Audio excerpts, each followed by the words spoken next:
이제 검찰 개혁, 검찰이 왜 없어져야 되는가? 이제 정부조직법 공포가 됐나요? 국무회의는 통과했는데. 통과했습니다. 예. 그러면 이제 곧 해체되겠죠. 왜 해체가 돼야 되는지 너무나 그 당위성을 보여주는 장면이 국회에서 있지 않았습니까? 그 검사하는 태도 좀 보십시오. 김태현인가? 최재현. 최재현? 네. 그 자식 진짜 완전히 그 앉은 자세부터 다른 사람들은 그래도 맞아요. 국회에 나오면 좀 긴장하잖아요. 이렇게. 계속 이러고 있더만. 네. 이러고 있고 마이크도 이렇게 딱 쳐드리고 마이크도 내 마음대로 못 놉니까 이러더라고. 최재현이 안다면서요. 네, 제가 아는 검사. 예, 아는 검사가 저희 대학 같이 동기예요. 예. 학교 다닐 때도 그렇게 싸가지가 없었어요? 학교 다닐 때 그 정도는 아니었어요. 학교 가기 전이었기 때문에. 검찰청 가서 이상하게 배웠나 보다. 싸가지 없는. 선배가 윤석열이니까 그걸 좀 잘못 배운 것 같아요. 네.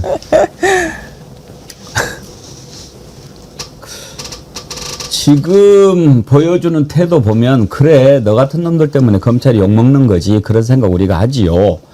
그런데 그 수사관들이 이렇게 나와서 이야기하지 않았습니까? 김정민 또 뭐 맨날 해도 잊어먹어. 남경민, 남경민 네. 그리고 또 최성경 과장인가 그렇게 나왔는데 그 처음에 나왔던 두 수사관은 말도 안 되는 소리를 했는데 그 수사과장은 제대로 이야기를 하더라고요. 그러니까 바로 옆에 있는데 그렇게 이야기를 하는데 눈만 깜빡깜빡 오고 어떻게 기억합니까? 기억 못합니다. 막 그러더라고요. 그 최선영 수사관 정확하게 얘기를 했어요. 한번 들어보시죠. 압수계에서는 원형 보존이라 함은 압수 현금에 대해서만 원형 보존을 그렇게 입력시킨 사람이 누구예요? 보통 이 압수수색을 들어가서 압수를 해온 증거 물품 중에 비닐 랩핑된 걸 함부로 훼손하거나 뜯나요? 수사관들이? 뜯지 않습니다. 그렇죠. 당연하죠. 네. 기본적으로 랩에 있는 이 지문이라든지 뭐든지 다 수사 자료이기 때문에 증거 자료이기 때문에 그러면 당연히 거기에 대해서 훼손하지 않는 게 수사관으로서의 기본 책무 아닙니까? 전 그렇게 배웠습니다. 지시를 받은 네. 건 있는 것 같아요. 원래 계장이 그렇게 일을 허술하게 합니까? 그때 저희는 비닐 뜯지 않았습니다. 압수해온 현금은 총 3가지 종류였습니다. 하나는 한국은행 비닐봉지로 묶여있는 돈 묶음이었고, 하나는 신한은행 띠지로 묶여있는 돈 묶음이었고, 하나는 고무줄로 묶여있는 돈 묶음이었습니다. 한국은행 비닐봉지 같은 경우에는 명백하게 5천만 원이라고 적혀 있었기 때문에 저희가 뜯어서 개수할 필요가 없었습니다. 천장이었습니다. 그리고 신한은행 띠지 같은 경우에는 저희가 그대로 띠지가 있는 상태로 손으로 직접 일일이 일정 매수마다 포스트잇을 붙여가면서 돈을 셌습니다. 압수계에서는 원형 보존이라 함은 압수 현금에 대해서만 저희 압수 실무자들은 거의 다 그런 방식으로 해오고 있었습니다. 압수 실무자가 지금 방금 깨졌잖아. 지금 최선영 직인 말에 의하면 개수가 불필요하다. 수사 담당하시는 계장님이시고 저는 압수만 담당하는 수사관이었기 때문에 그 수사 쪽이랑 수사해서 증거물을 보존시키면 그러면 증인이 다 망가뜨린다. 그 얘기밖에 더 되겠습니까? 어떻게 해석을 해야 될까요? 장미 변호사님. 그러니까 지금 이제 틀은 그렇게 짠 것 같아요. 야, 내가 시키지 않았어. 그리고 너네들이 실수로 그렇게 한 거야. 그러니까요. 그렇게 이제 넘어가면은 이거는 다 돼. 그렇다고 해서 니를 누가 지금 뭐 우리가 봐주는데 이렇게 지금 짠 것 같은데 저는 저걸 보면서 저 김정민 수사관이 조금 판단을 잘못하고 있다는 생각이 들어요. 판단을 잘했다고 할 수는 없는데요. 그러니까 이 최재형 검사가 국회 나오기 전에 뭘 했습니까? 자기 알리바이를 올렸잖아요. 야, 내가 이렇게까지 지시했어. 이거 어떻게 했냐고. 그러니까 일선의 수사관들이 어떻게 했어요? 이거 당신 검사 잘못이라고 그랬어요. 그렇게 중요한 증거면요. 압수계에는 현장에 나간 수사관들이 아니에요. 아주 기계적으로 이것을 보존 조치하는데 왜냐하면 이걸 돈을 샌다는 말도 너 증거 훼손하려고 일부러 이걸 비닐을 뜯었어? 이렇게 볼 수도 있지만 기본적으로 최근에도 이 수사 현장에서 금목걸이 이런 거 나오니까 막 인터셉트하고 있는 그런 사람들이 있어요. 그러니까 샌단 말이에요. 새는 것 자체가 이상하진 않아요. 그러면 너무 중요한지 여부를 판별하는 건 현장에 나갔던 검사와 수사관들이에요. 거기서 책임을 지는 겁니다. 이런 띠지 그리고 관본권에 붙어있는 스티커 이걸 별도의 압수 목록에 증거물 순번 매겨가지고 훼손하지 말라고 적시를 했어야 돼요.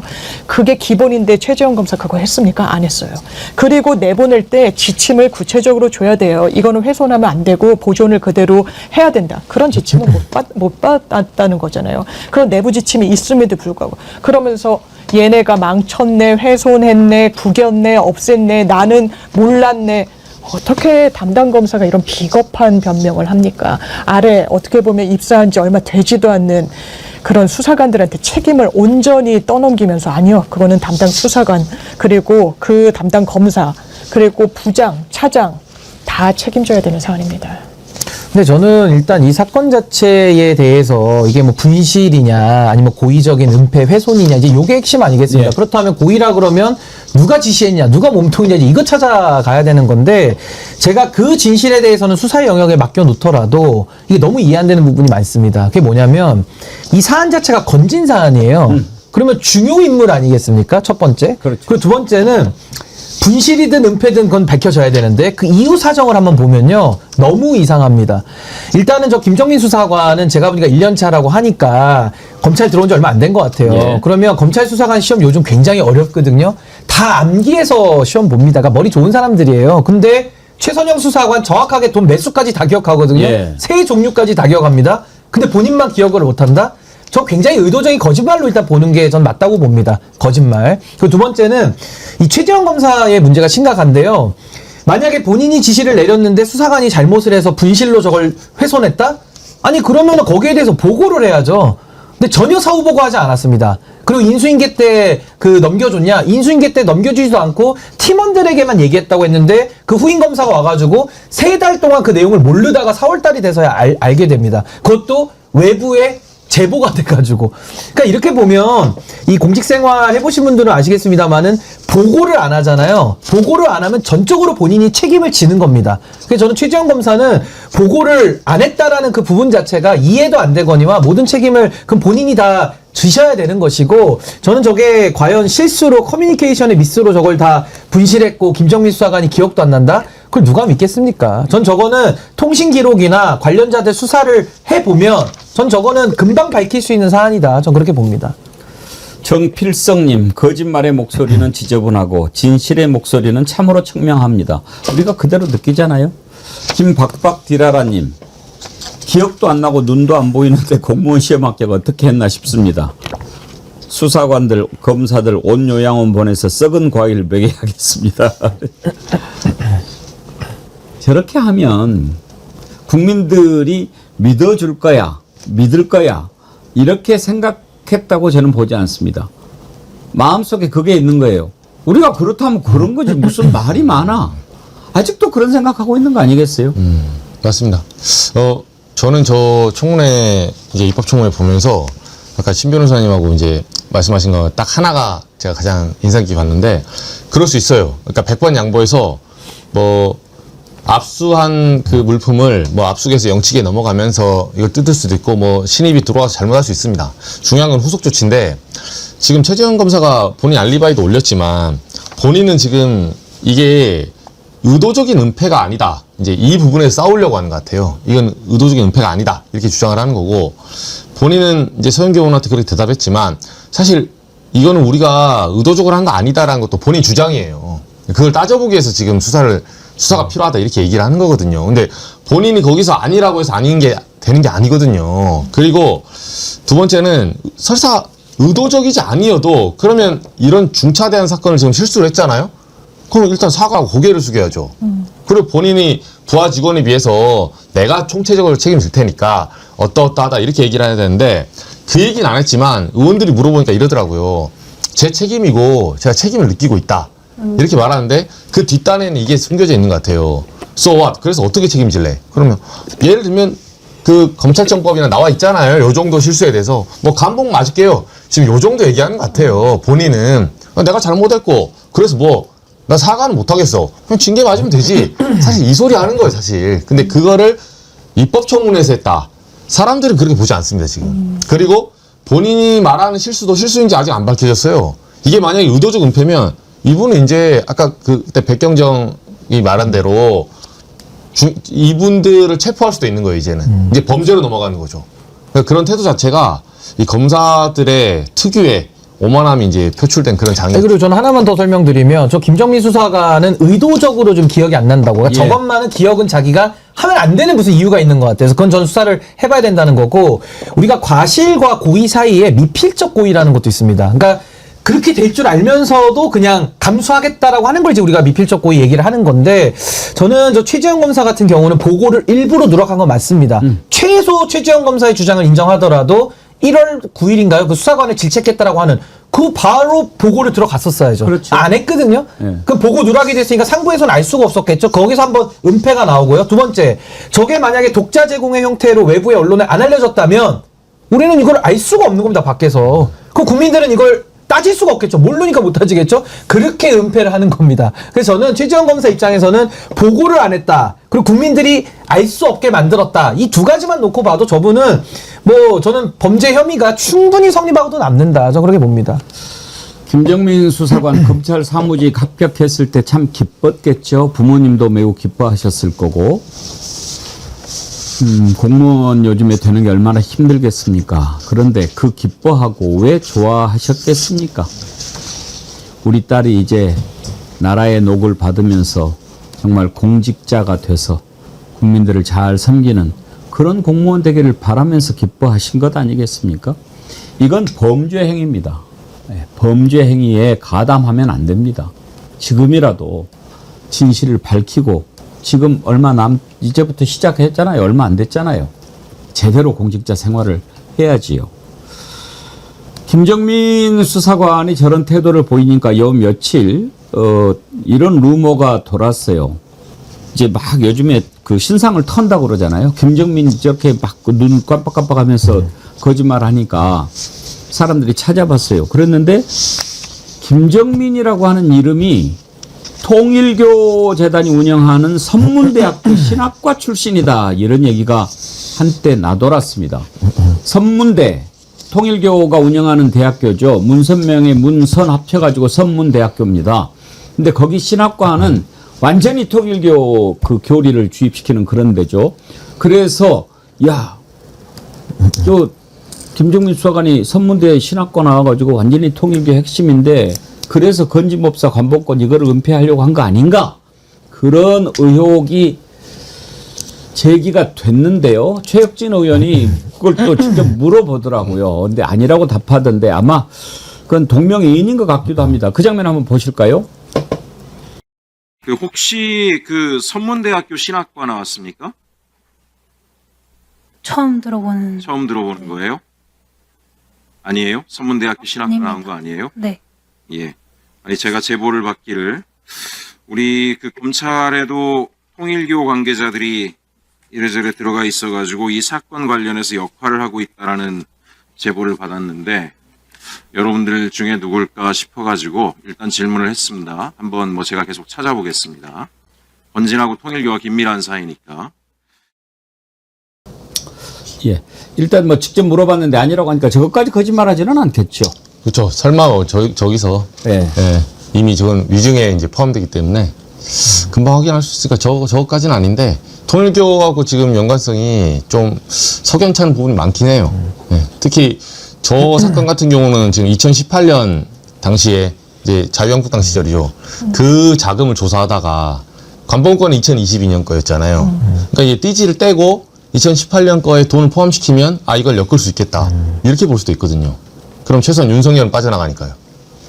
어제 JTBC 보도를 보니까 통일교가 정말 전방위적으로 움직였던데 지금 권성동한테 뭐 돈 주고 뭐 이렇게 한 것 말고도 국힘의 경북도당위원장 하고 있는 김정재 의원에게도 후원을 이렇게 한 사실을 보도를 했더라고요. 보셨어요? 네, 저도 봤는데 뭐 이제 통일교 수사가 이제 한학자 씨에 대한 구속 영장 발부로 인해서 이제 급물살을 탈 수밖에 없습니다. 이제는 뭐 서로 이제 자기 살자고 다 진실을 이야기할 수밖에 없는 상황인데 이제 이 불똥이 어디로 튀느냐 문제 아니겠습니까? 근데 결국에는 국민의힘의 권성동 의원을 비롯해서 결국에는 통일교의 돈과 조직 을 가지고 본인들의 기득권을 유지해왔던 정치인들이 이제는 뭐 밤잠을 이루지 못할 거 아닌가라는 생각은 충분히 했었던 거고, 그 1차적인 대상으로 김정재 의원, 뭐 경북도당위원장을 맡았던 당시라고 해서 이름이 나왔는데, 이제 앞으로 한 명 한 명 전 이름이 더 나올 걸로 보여지고요. 아마 이제 김건희 특검에서 저는 통일교 관련 수사가 이제는 국민의힘을 정조준할 것이다. 저 그렇게 봅니다. 관봉권 관련해서 한 가지 더. 서울 양천경찰서 송지헌 수사과장이 청문회에 나와서 이제 더 이상 검찰 셀프 조사는 시키면 안 될 것 같다 이런 얘기를 했는데요. 참 당차게 얘기하더군요. 들어보시죠. 지금 관봉권 띠지 사건 쭉 얘기를 보셨는데 검찰이 수사하는 게 맞겠습니까? 총평만 짧게 말씀해 주십시오. 더 이상 셀프 수사는 어려울 것 같습니다. 네. 경찰에서 만약에 이런 일이 있으면 어느 정도 수준 징계 받습니까? 저희 경찰 공무원 징계령에 따른 징계 양정 기준에 의하면 이와 같은 내용의 경우에는 진상 확인을 소홀히 했고 보고를 결락했으며 사실상 인사 이동을 통해서 사건을 은폐할 수 있는 가능성이 있기 때문에 직무유기, 부작위 또는 직무태만에 해당합니다. 또한 중요 증거에 해당하기 때문에 의무 위반 행위의 정도가 심하고 중요 증거 분실, 훼손 사실을 인식했음에도 이에 대한 보고나 진상조사 등을 하지 않았기 때문에 고의 또는 중과실이 있는 것으로 볼 수 있어서 파면 또는 해임에 해당하는 징계를 받게 됩니다. 네, 경찰의 경우에는 저렇게 확실하게 이야기를 하는데 경찰이 수사하면 저렇게 수사를 받고 검찰이 하면은 아무런 죄가 안 되고 지금 그러는 거 아닙니까? 그렇다는 거죠. 검찰 논리에 따르면 그런 거예요. 똑같은 행동을 해도 경찰은 파면 해임되고 검찰은 그렇지 않다. 내가 보고 나 수사에 심지어는 띠지를 다 잃어버리고 없애뜨리고 나서는 수사에 자기는 자부심을 갖는데요. 왜 보고하지 않느냐고 했더니 나 나중에 수사 종결되고 보고하면 된다고 생각했대요. 이런 사람한테 수사 맡기면 되겠습니까? 그리고 그걸 들여다보는 걸 검찰이 해야 된다고요. 심지어 지금 이 남부경찰서, 그러니까 양천경찰서였네요. 이분이 이야기하신 걸 보면 경찰은 해임 내지 파면된다고 하잖아요. 검찰 징계법에 따르면 검찰은 법적으로 파면되지 않습니다. 왜냐하면 그래서 검찰 징계법을 바꿔야 된다라고. 탄핵이 아니면 아예 그런 조치의 대상조차 되지 않아서 왜 다른 국가공무원들과 다르게 평가받느냐라고 했을 때 아니다, 이건 검찰을 옥죄는 거다. 이런 얘기 더 이상 할 수 있겠습니까? 제가 정말 인상 깊은 게 띠지 잃어버렸다는 보도가 처음 나왔을 때 보수 인사분께서 검찰이 그냥 없애달라고 자처한다고 평가하시는 말씀을 듣고 이건 진보 보수의 문제도 아니에요. 검찰이 민낯을 보는 겁니다. 그러면서 어떻게 국회를 예우하는 게 아니에요. 국회를 예우하는 이유는 국민의 대리인이고 국민이 선출한 자리이기 때문이에요.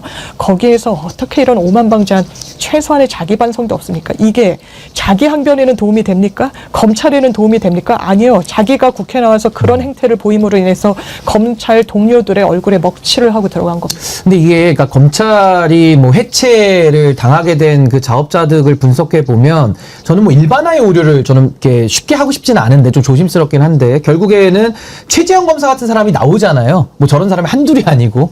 근데 문제는 저런 검사들을 내부적으로 자정을 못한 겁니다. 그러니까 자정의 실패죠. 그러니까 쉽게 말해서 왜 검사만 그럼 탄핵으로 파면할 수 있게 해놨느냐?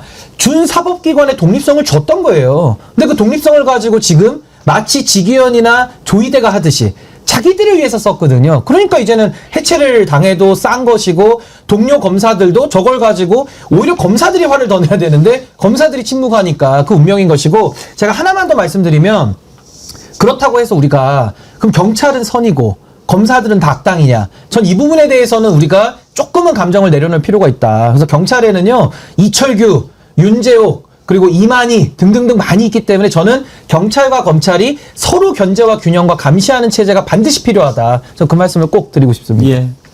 그 아주 야무지게 이야기했던 그 송지연 과장, 이분도 상당히 또 이력이 재미있더라고요. 유퀴즈에 출연했다. 네, 유명하신 분이죠. 유명하더라고요. 네.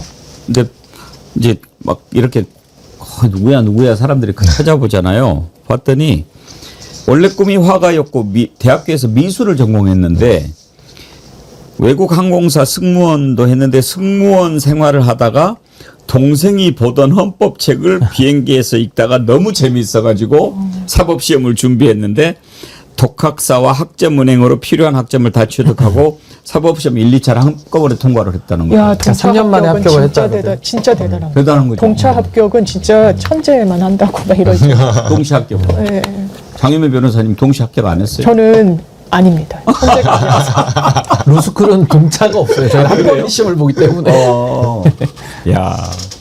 그래서 이제 그 사법시험 합격했는데 경찰 이렇게 간부로 들어간 간부로 거죠. 경감으로 이제 입사를 예. 한 거죠, 경찰에. 특채가 되는 거죠.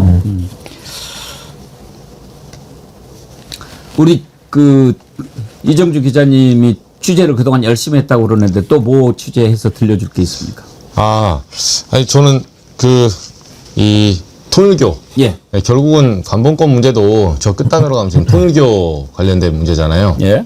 원래 이제 한학자 총재에 대해서 교단 내부에서도 그 기각 가능성이 높다 이런 관측이 있었는데 제가 이제 전화를 쭉 돌려보니까 통일교 내부에 이제 한 2가지 정도의 그 균열이 있어요 지금. 그러니까 그 이제 삼남과 그 칠남, 예. 그 문형진, 아니, 어머니와 이제 그 모녀 간의 전쟁이 격화되면서 사실 이번 그 구속 영장이 나온 것도 결과적으로 내부에서 반발 때문에 어머니가 이제 들어간 거다. 이게 이제 내부 중론이고, 그 윗단으로 가면 뭐가 있냐면, 통일교에 대해서 사실 저희 회사도 이제 취재를 해보면 CBS니까 그 종교적인 색깔이 있기 때문에 통일교 쪽에서 저희한테 취재에 잘 응하지 않아요. 예. 네, 특히나. 근데 저희 쪽에서 계속 단독 기사가 나오는 이유는 취재에 응해준다는 거거든요. 그게 무슨 말이냐면, 통일교 내부도 이제 그 문선명 사망 이후에 균열이 발생해서 내부에서도 예를 들면 이건 종교이기도 하지만 평생 직장도 줘요. 결혼도 시켜주고. 근데 더 이상 그런 조직이 아니란 거예요. 그리고 상부에 대한 소위 말해서 그 도덕적 타락? 여기에 대한 반감도 생긴 거예요. 그래서 그거를 가장 1번 기수로 반기를 가장 크게 든 사람이 윤용호입니다. 사실 거기서 지금 가장 먼저 균열이 일어났고 윤용호로 픽업한 실제로 윤용호를 픽업하고 이걸 실질적으로 실세로 운영했던 사람은 이번에 영장이 기각된 정원주 비서실장이에요. 예. 이분이 픽업하고 이분하고 2023년부터 균열이 일어났더라고요. 그러면서 윤영호도 이제 자기 살 길을 찾기 시작합니다. 그래서 보면 자금 전달할 때 그 재정 담당인 자기 부인에게 사진 찍어 놓잖아요. 보통 믿음에 쌓이면 사진까지 찍어 놓지는 않거든요. 예, 본인도 빠져나갈 구멍을 좀 마련해 놓은 거예요. 근데 그 한학자 총재는 지금 윤영호를 시켜서 본인이 국민의힘, 권성동, 건진, 그래서 윤석열까지 접근하려고 했던 사실을 지금 부인하고 있는데, 윤영호 이 사람은, 진술이 굉장히 구체적이고, 사실 범죄 사실만 놓고 보면 머리가 굉장히 좋아요. 왜냐면 윤석열에게 이른 그 트랙을 어떻게 말했냐면, 한 명은 건진으로 잡았고, 한 명은 권성동으로 잡은 거예요. 그래서 윤석열의 당시 윤핵과 오른팔에 했던 권성동에게 접근하려면 어떻게 해야 되는가. 이 그림을 그렸고, 한쪽으로는 건진을 잡은 거는 김건희 라인을 타겠다는 거예요. 그래서 윤석열에게 직격탄을 가는 오른팔 권성동, 김건희에게 접근하는 건진.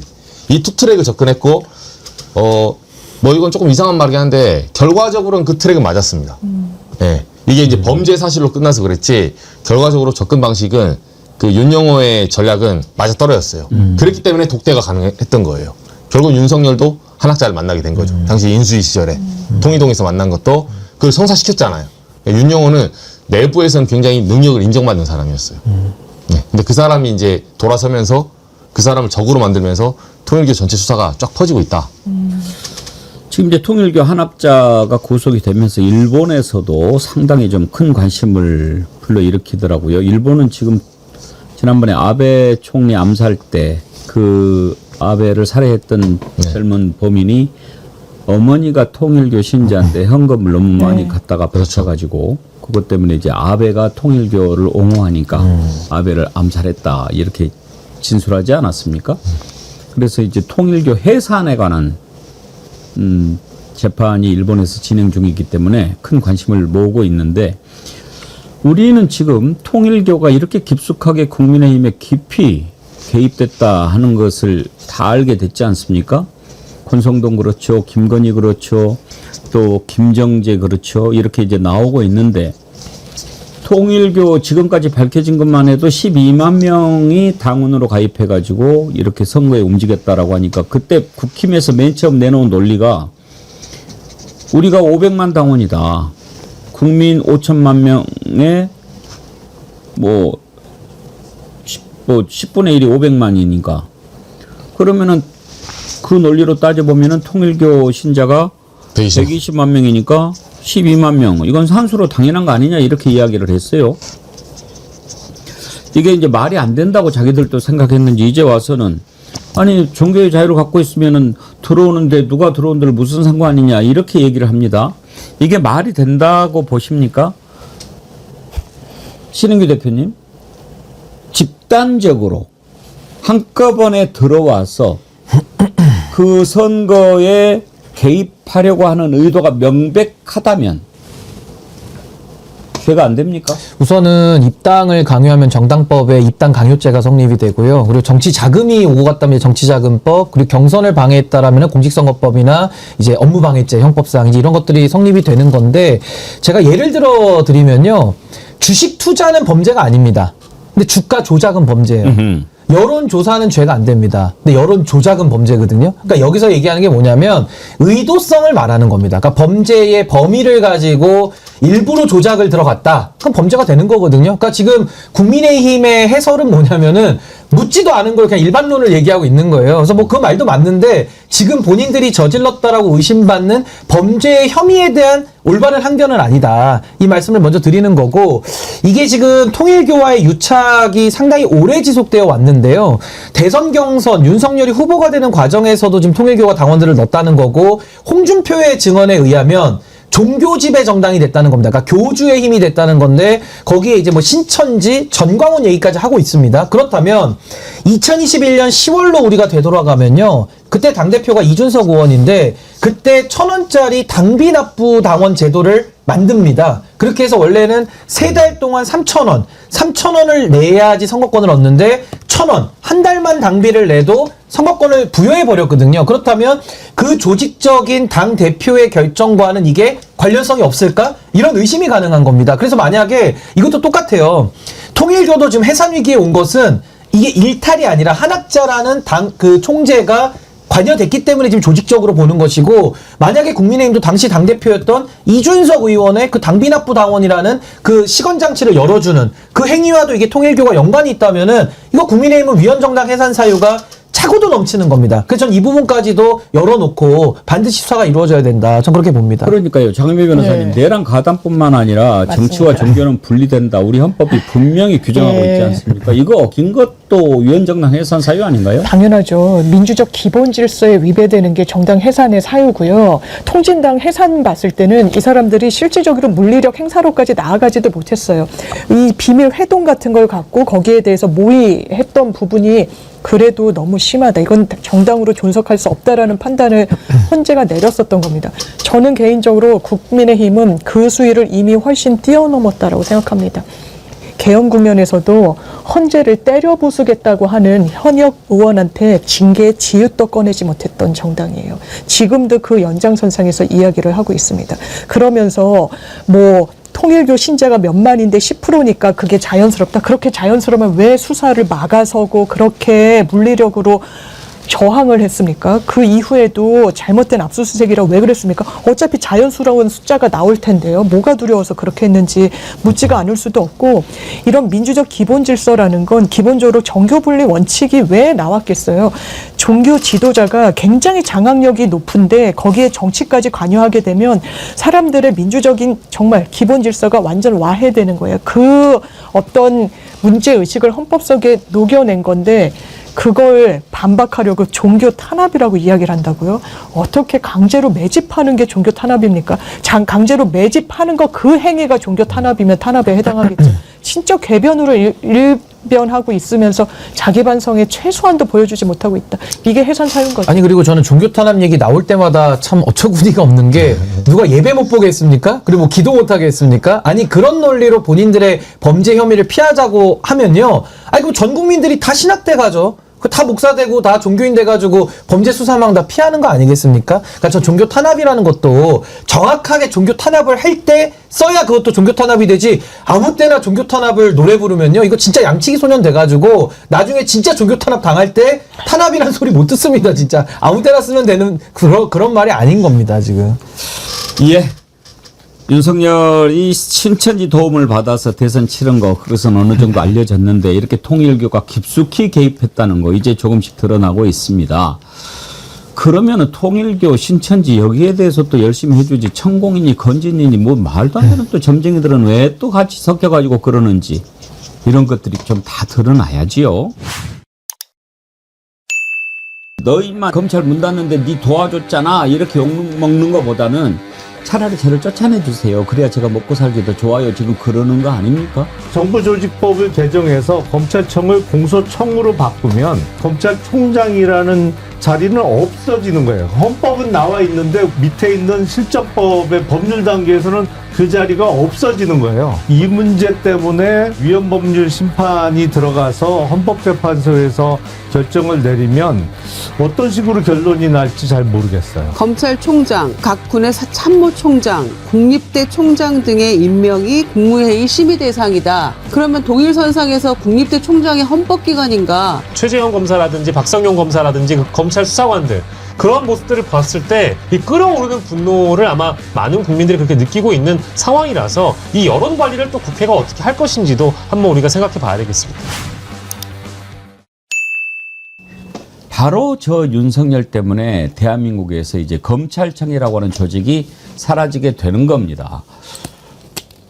오늘 밤에 아마 통과가 되겠죠. 박영시 앵커님, 지금도 필리버스터가 계속되고 있나요? 지금 뭐 언론 보도를 종합을 해보면은 일단 24시간을 기해서는 필리버스터를 해제하는 여당 쪽의 조치가 있을 예정이고요. 현재 박수민 국민의힘 의원이 15시간 50분 정도의 필리버스터를 세게 하네. 예, 최장 기록을 세웠다라는 보도가 이어지고 있고 아마 요거를 이제 이어받아가지고 국민의힘 의원이 몇 시간을 더 채우게 되면은 아마 그 딱 해당 시간에 맞춰서 필리버스터를 해제하고 아마 이제 정부조직법 개정안을 본회의에 붙여서 표결할 예정인 것으로 알고 있습니다. 그렇게 된다라고 하면 말씀 주신 것처럼 검찰청이라는 곳은 오늘 오후 늦게쯤 기해서 역사 속으로 사라진다고 보면 되겠죠. 검찰이 없어지게 되는데요. 오늘 두 가지를 검찰 해체와 관련해서 살펴보려고 합니다. 현재 검찰총장 직무를 대행하고 있는 자가 이걸 갖다가 개혁을 방해하는 거라고 이야기를 하고 있습니다. 어떻게 이런 일이 일어날 수 있습니까? 이게 바로 검사들입니다. 그리고 또 하나, 지금 국힘이 필리버스터 하고 있는데요. 여러분들 정말 할 만한 게 하나 있어요. 2019년이에요. 6년 전에. 그때 당시에 기소, 수사, 분리해야 된다고 목소리 높였던 자들이 바로 지금 국힘입니다. 그런데 이제 와서 저렇게 딴소리를 해대니 참 우습지도 않지요. 근데 지금 필리버스터 하는데 저는 이것도 참 더러운 자들이라고 생각하는데, 주호영 국회 부의장 있잖아요. 김유정 의원님. 네. 일본 간다는 거 아니에요? 그러니까요. 그거 왜 그래요? 그러니까 본인은 의장석에 안 앉아 있겠다는 거잖아요. 그러면 지금 원래 의장석에는 의장이 있고 그다음에 부의장 2명이 이제 바꿔가면서 하잖아요. 그러니까요.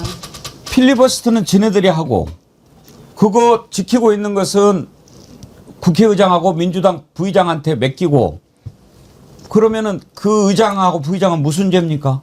네, 너무 졸렬한 거죠. 사실 오원식 의장이 이게 말이 됩니까라고 얘기까지 했더라고요. 조영 부의장한테. 이게 어디 뭐 개인적인 일을 하는 것도 아니고 국회 지금 의장과 부의장이라는 것은 국회 의사 진행하는 데 있어서 공정하게 그렇게 해야 될 사람들인데 나는 이거 참여 안 할 거야. 나는 그리고 당적도 있어. 뭐 이런 거 아닙니까? 부의장이니까. 정말 해도 너무한다. 정말 양아치 짓이죠. 양아치짓. 지금 뭐 이렇게 한들 하루씩만 늦추는 거지 뭐가 의미가 있겠습니까? 울림도 없고 의석도 보면은 아마 텅 비어 있을 거예요. 너 15시간 혼자서 고생해봐만 하는 거죠. 그런데 이 검찰총장 직무대행 이제 어떻게 해야 되겠습니까? 정성호 장관이 조치를 취하겠다라고 하는데 한번 봅시다. 이 내용부터 살펴보죠.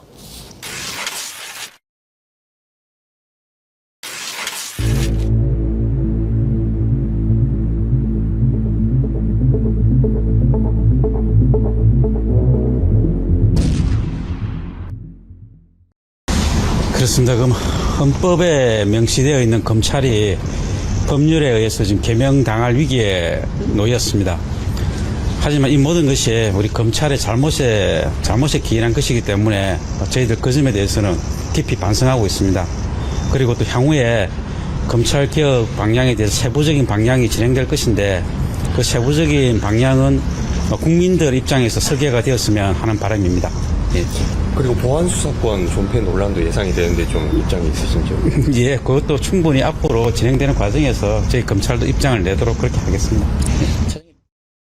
저 때만 해도 우리 검찰이 잘못해서 뭐 누구 탓하겠느냐 조금이라도 반성하는 것 같더니 어제는 헌법에 규정된 검찰을 지우는 것은 도리어 성공적인 검찰 개혁의 오점이 될 수 있다. 이따위 소리를 했어요. 왜 이렇게 했겠습니까? 어제도 저희가 말씀드렸지만 이제 저자 그만두면 나 나가서 이제 정관 이후 받고 그래야 되는데 이렇게 하고 나가야 나한테 도움돼. 이 생각하는 거 아닙니까? 그렇죠. 본인의 개인적인 영달을 위해서 검찰을 또 팔아먹는 거라는 생각이 드는데 아니 자기 말대로 뭐라 그랬어요? 국민들의 입장에서 설계되라고 얘기한 거 아니에요? 국민들 입장이 뭡니까? 검찰이 지금까지 해왔던 옆에 김용남 의원님 계셔서 죄송합니다만 수사 기소권 독점을 가지고 얼마나 많은 농단지를 했으며 권력과 유착해서 개인들의 권력적 영달을 누리기 위한 짓들을 많이 했습니까? 또 그 세력들이 따지고 보면 그 세력에서 만들어진 윤석열이라는 자가 내란까지 일으킨 상황인데 그런 상황에 대해서 반성할 생각은 전혀 하지 않으면서 무슨 헌법에 뭐 검찰이 박혀있으니까 영국이 있어야 되는 것처럼 얘기를 하는데 그 말도 사실이 아닙니다만 영국 같은 케이스가 있어요. 영국은요. 여러 가지의 수사 기소 기구들을 만들어내는데요. 어떻게 만들어내느냐? 국민들의 비판 여론이 드세지고 중대한 사건이 발생했을 때 그 기관이 그만큼의 수사나 기소에서 오점이 발생하게 되면 계속 그 상황에 맞게 국회가 그 상황들을 바꾸는 제도들을 만들어내면서 조금 더 국민을 위한 수소 기소에 적합한 시스템들을 만들어내는 것이 민주주의의 가장 중요한 장점 중에 하나인 겁니다. 근데 검찰들의 얘기를 들어오면 자기들만이 영구히 가장 수사와 기소를 잘할 수 있다라고 판단하는 이런 오만한 태도를 가지고 있기 때문에 저는 이번 기회에 잘 됐다. 근데 이제 문제는 뭐냐면 이재명 대통령이 검찰총장을 임명을 하지 않을 거예요. 예. 예, 임명을 할 수가 없는 거죠. 그렇죠. 예, 검찰을 해체하는 상황이어서 그래서 정성호 법무부 장관이 소위 검찰에 대해서 명확한 좀 입장을 얘기를 해서 영을 세워야 된다는 생각이 들어요.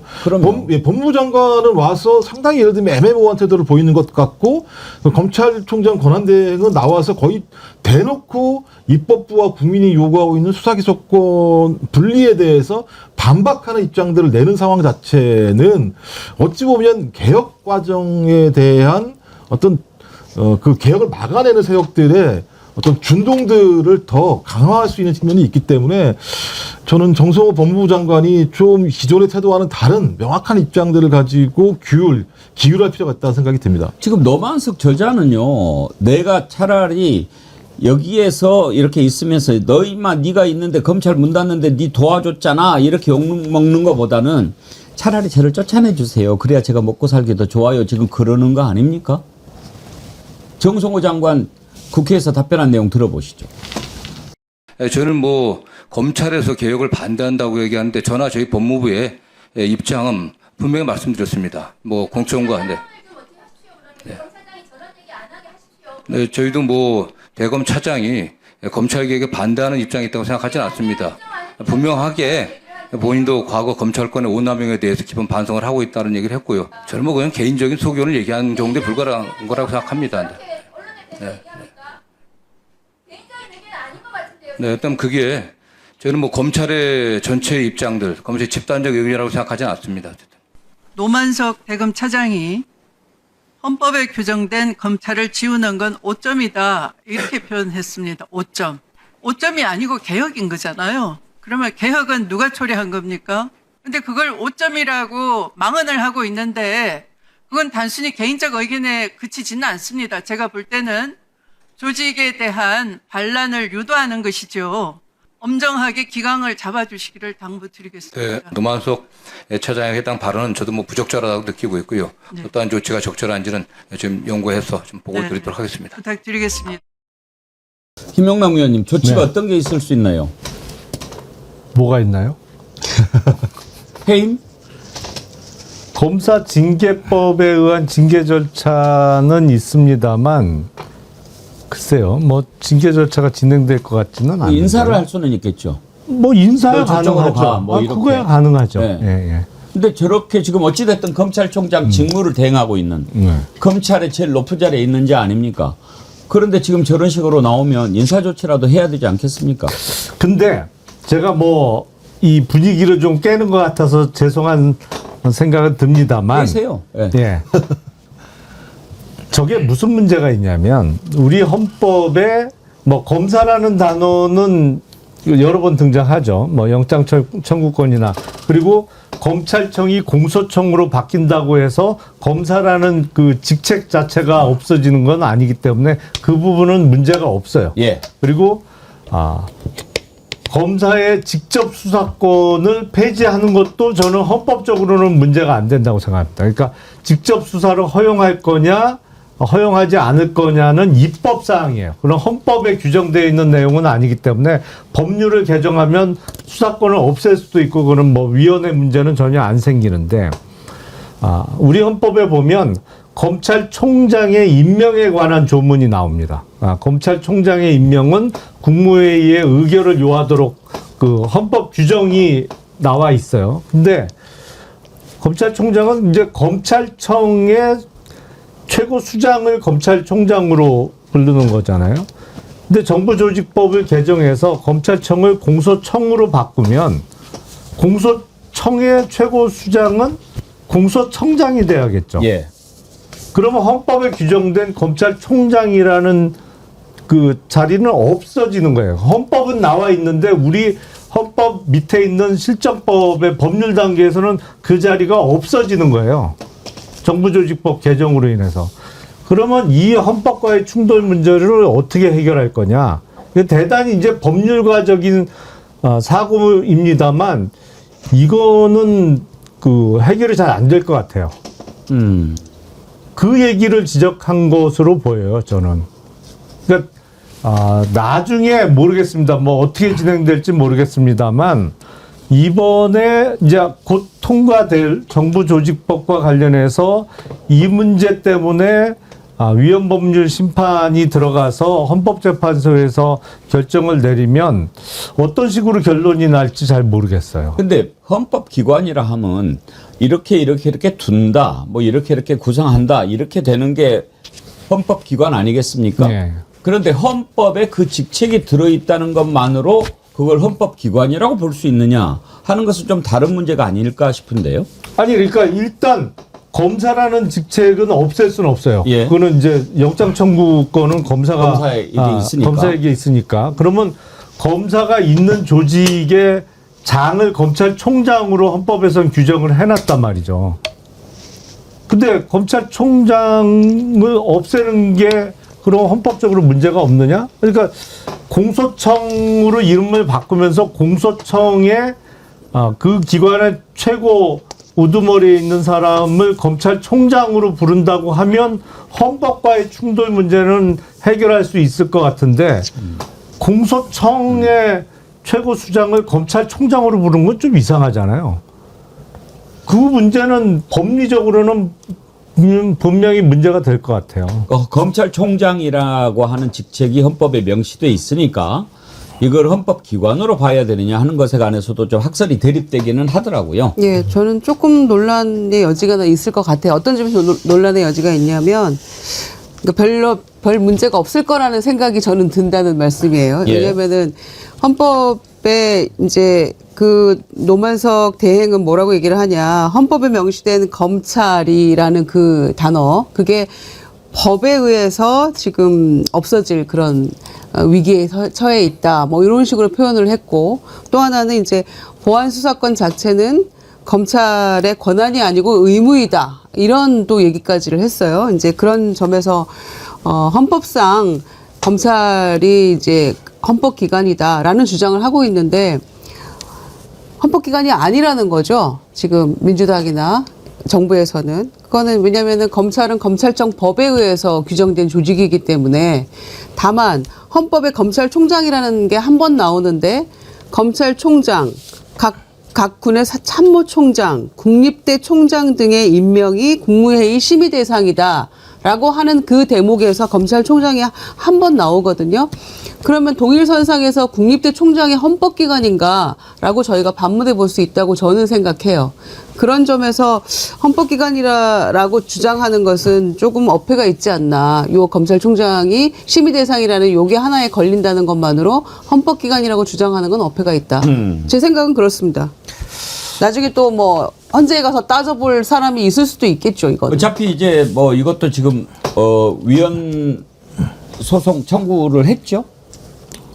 아니요, 아직 이 부분에 대해서는 법률이 아직 통과도 안 됐으니까. 통과되면 또 뭐 그렇게 되면 이제 위헌성 여부가 판단이 될 텐데 이 수사와 기소를 분리하는 것 지금 뭐 엄청나게 이 정부에서 밀어붙이는 것 같이 하지만 2019년에는 국민의힘이 더 난리를 쳤다니까요. 그때 당시에 나경원 했던 얘기를 한번 들어보시죠. 수사권과 기소권을 원칙적으로 분리하는 방법을 통해서 무소불위의 검찰 권력은 견제할 수 있다고 봅니다. 자유한국당이야말로 얼마나 검찰 공권력 남용에 시달렸습니까? 박영식 앵커님 믿어지십니까? 제가 지금 무엇을 봤는지 잘 모르겠습니다. 예. 아무리 뭐 이제 정치인들이 어제 다르고 오늘 다른 얘기 한다고는 합니다만은 저게 멀지 않은 얘기거든요. 아까 이제 보여주신 대로 사실은 뭐 이제 5년 전의 일인데 그때 당시에 자유한국당에서 저런 주장을 했다라는 게 정말 믿기 어려운 상황이고 지금 사실 어찌 보면 수사 기소 분리에 대한 어떤 원칙이라는 거는 대통령의 공약이기도 하고 그런 대통령을 선출한 국민들의 뜻을 받드는 것이 당연히 국회의 역할이기도 하다고 저는 생각을 하고요. 사실은 최근 들어서 뭐 이제 수사 보완 수사권 요구라든지 보완 수사 요구권과 관련된 그런 대목들이 많이 쟁점이 돼서 토론도 붙여지고 중수청, 공수청을 나눠가면서 중수청을 또 어디에 둬야 되는가 이제 이런 문제도 많이 논란에 붙여졌습니다만은 사실 국회에 등장했던 검찰 공무원들의 모습이 어떠했는지를 보게 되면 국민들은 그런 논쟁이나 이런 것들도 현실적으로 매우 중요한 문제라고 판단하시겠습니다만은 야 검찰 공무원들을 이런 식으로 뒀다라고 하면 진짜 큰일 나겠다. 수사권을 검사들에게 또 줬다가는 큰일 나겠다는 여론이 확산되고 있는 걸 막을 수가 없는 분위기입니다. 뭐 최재형 검사라든지 박성용 검사라든지 그 검사 수사관들, 검찰 수사관들 그런 모습들을 봤을 때 이 끓어오르는 분노를 아마 참을 수 없는 국민은 저뿐만이 아니라 많은 국민들이 그렇게 느끼고 있는 상황이라서 이 여론 관리를 또 국회가 어떻게 할 것인지도 한번 우리가 생각해 봐야 되겠습니다. 근데 국힘당은 정말 반성해야 됩니다. 지금 그렇게 앞뒤가 다르고 그 전에 했던 거 잊어버리고 지금 대법원장 사퇴하는 것과 관련해서도 지난번에 김명수 대법원장 사퇴하라고 법원 앞에까지 가서 난리 쳤던 사람들입니다. 그런데 이제 와서 저렇게 자기들이 했던 것을 한 번씩 좀 생각을 해보면서 내가 하고 있는 일이 옳은 것인가 이렇게 판단이 안 됩니까?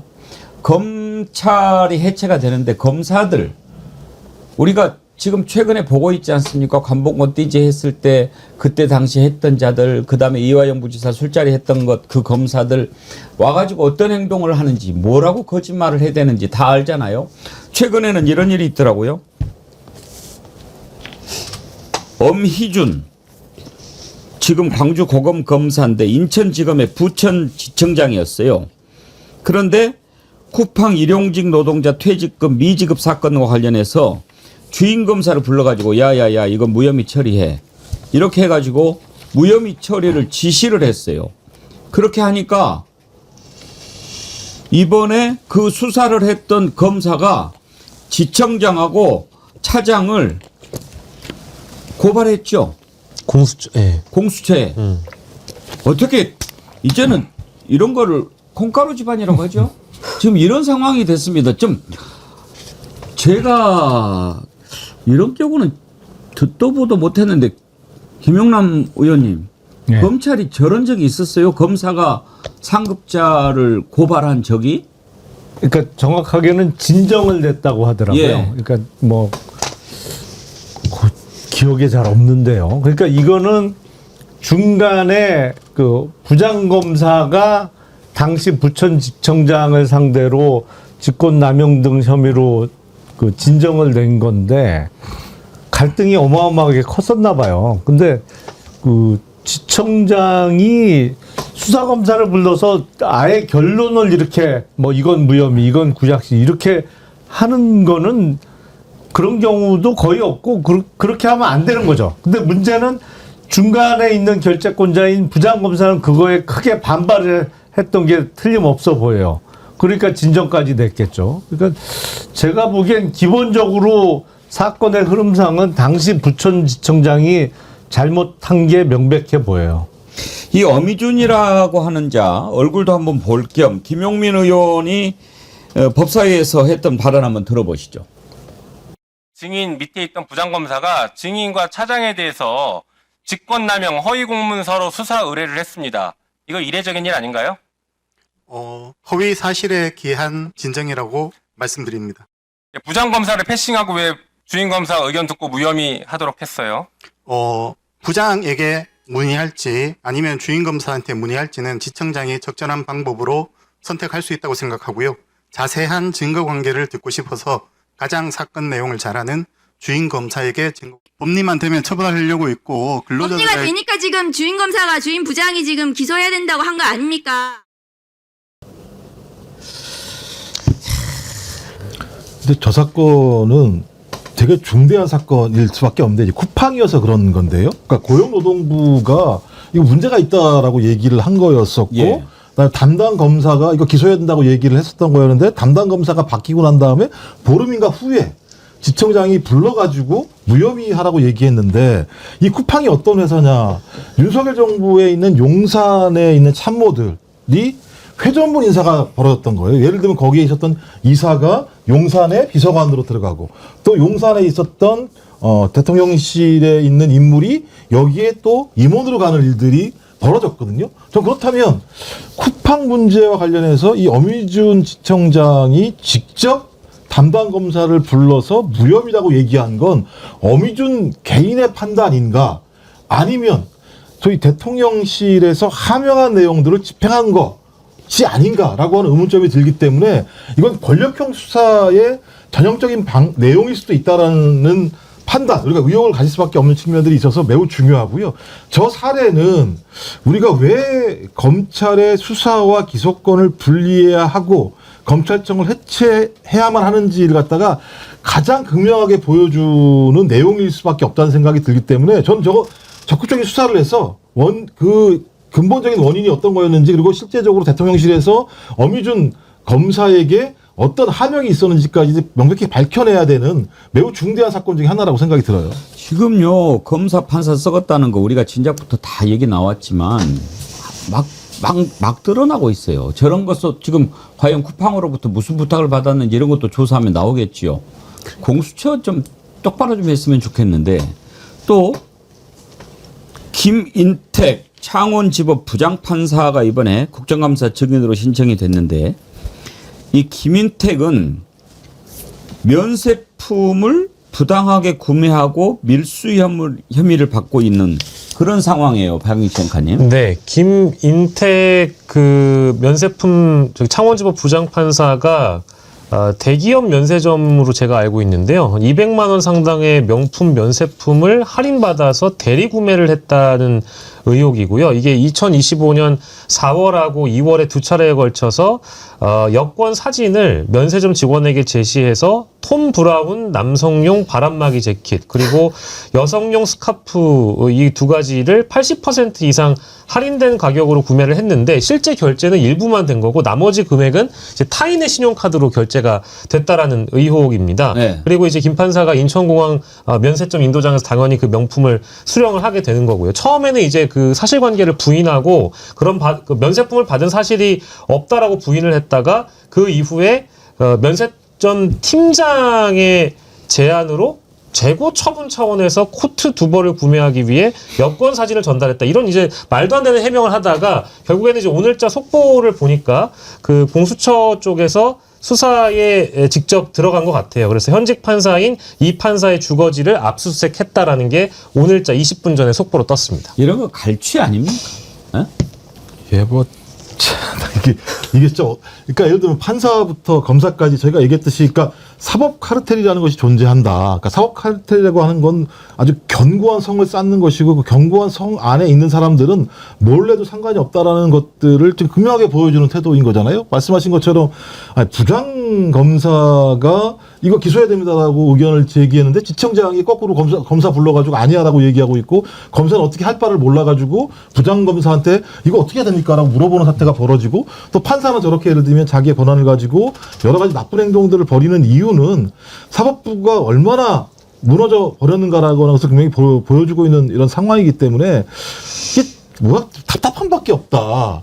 그리고 또 그런 사법개혁을 얘기하면 또 상권 분립 어쩌고저쩌고 얘기하면서 그걸 또 막으려고만 하는 태도를 보면서 한국 사회에서 소위 검찰개혁, 사법개혁 거기에 또 플러스해서 이제 언론개혁 오늘 아까 얘기 나왔습니다만 무슨 뭐 하얘진 머리 뭐 이런 얘기도 초췌한 모습 이런 걸 보면 한국 사회 기득권이라고 하는 부분들을 타파할 수 있는 또 다른 중대한 좀 기로에 있지 않은가 생각이 들어서 답답한 마음이 많이 듭니다. 뇌물을 받아도 어느 정도 뭐 좀 미일하게 해야지 이렇게 노골적으로 합니까?